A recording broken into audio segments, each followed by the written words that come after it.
Ukraine पर रूसी हमले का मुगलों से क्या संबंध है? इस सवाल पर आप भी ताज्जुब में होंगे और हमें भी कुछ समझ में नहीं आ रहा है। पर भारत में यूक्रेन के राजदूत डॉक्टर इगोर पोलिखा के पास इस बारे में आपसे और हमसे ज्यादा जानकारी है। इगोर पोलिखा ने यूक्रेन में रूसी हमले की तुलना मध्यकालीन भारत में मुगलों के हाथों राजपूतों के कथित जनसंहार से की है। यूक्रेन के एक खार्किव शहर में रूसी हमले में एक भारतीय छात्र की मौत के बाद मंगलवार को पोलिखा नई दिल्ली स्थित भारतीय विदेश मंत्रालय पहुंचे थे। यूक्रेनी राजदूत ने कहा, रूस का हमला मुगलों ने राजपूतों का जिस तरह से जनसंहार किया था वैसा ही है। मैं दुनिया के सभी प्रभावी नेताओं से अपील करता हूं कि पुतिन के खिलाफ सभी संसाधनों का इस्तेमाल करते हुए हमला रोकें। मैं मोदी जी से भी अपील करता हूं। ऑल इंडिया मजलिस-ए इत्तेहादुल मुस्लिमीन यानी AIMIM के अध्यक्ष और हैदराबाद से लोकसभा सांसद असदुद्दीन ओवैसी ने यूक्रेन युद्ध में मुगलों को घसीटने पर कड़ी आपत्ति जताई है। उन्होंने कहा, मान्यवर, भारत के मध्यकालीन इतिहास का आधा अधूरा ज्ञान अपने पास ही रखें। इसमें इस्लामोफोबिया की बू आती है। जो हो रहा है उसे गलत तरीके से पेश मत कीजिए। मैं हैरान हूँ कि नरेंद्र मोदी का ध्यान खींचने के लिए उन्हें मुगलों के इस्तेमाल का आइडिया कहां से आया। स्वीडन में पीस एंड कॉन्फ्लिक्ट रिसर्च के प्रोफेसर अशोक स्वाइन ने यूक्रेन के राजदूत की मुगलों वाली टिप्पणी पर ट्वीट किया। उन्होंने लिखा, अच्छा होता कि वे दक्षिणपंथी हिंदुओं वाली भाषा का इस्तेमाल नहीं करते। इसके पहले नई दिल्ली में यूक्रेन के राजदूत ने प्रधानमंत्री नरेंद्र मोदी की तारीफ की थी और उनसे आग्रह किया था कि वे अपनी स्थिति का इस्तेमाल कर रूसी राष्ट्रपति व्लादिमीर पुतिन को युद्ध से रोकें। That's why at the present moment we are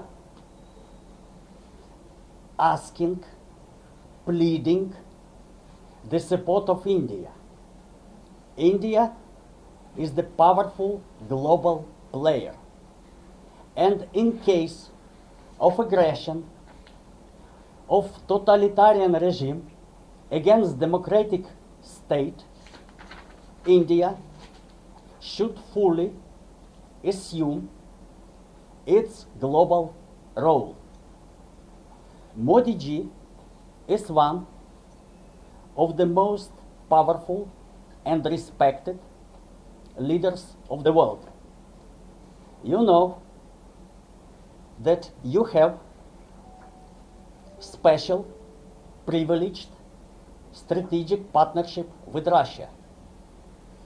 I don't know how many world leaders Putin may listen to, but the status of Modi ji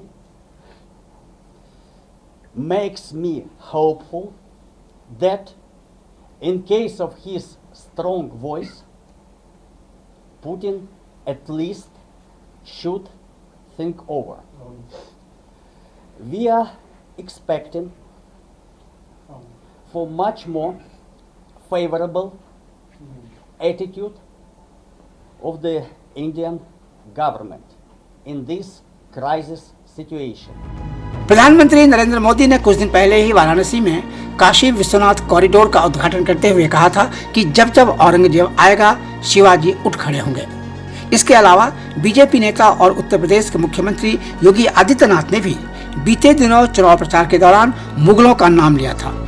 सवाल यह है कि पोलिखा ने जो कुछ कहा वह जुबान फिसलने से हुआ या बीजेपी और नरेंद्र मोदी को खुश कर उनके जरिए रूसी राष्ट्रपति पर दबाव डालने की रणनीति के तहत जानबूझकर ऐसा किया गया। खैर, इसका उत्तर तो पोलिखा ही दे सकते हैं।